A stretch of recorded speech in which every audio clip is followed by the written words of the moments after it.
This is a short movement snack that you can do before any activity, walking, running, cycling, or even just to put on the kettle. Lift and lower into some heel raises firstly, pressing into that big toe mound, keeping long through the knees.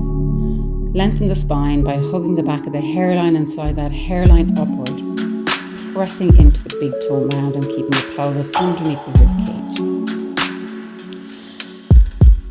Then we're going to mobilize the middle back by hugging the elbows in and lowering the chin towards the chest. Really nice for myofascial release.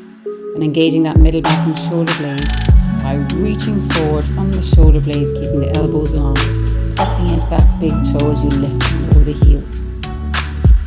Stay up on the toes and reach forward from that shoulder blade, reaching back and forth. Really engage the core.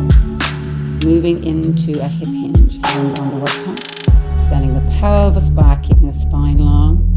You can use the fingertips for some feedback into that hip crease to get the pelvis back. Moving into split stance and progressing into a low lunge, keeping the back knee under the hip and the front ankle under the knee.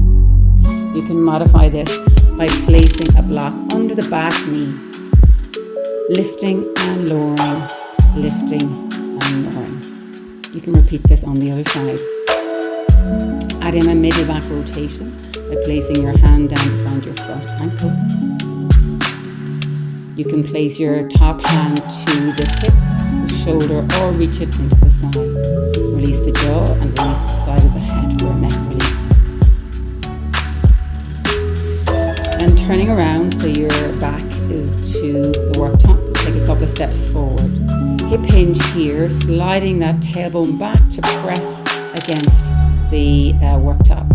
And then adding a forward fold stretch, releasing the back of the head and move the head from side to side. Hinge back, fold forward, then come up and reach above your head. Hinge back, fold forward. Progress into down dog, so move the heels back towards the press behind you, walk out on your hands, and lift and lower the pelvis, really stretching into that low back of the rib cage, and getting some energy into the shoulder blades and shoulders. Walk yourself back to the upright, finishing off with a forward fold stretch at the worktop. Hands on the worktop, walk back so you are full arm stretch, ankles underneath the hips. Add in a little bend at the knees, bending and straightening a couple of times, and then adding in your mid-back rotation by taking your hand to the opposite knee or calf. Release the back of the head. And have your cup of tea, go for your walk or cycle or swim.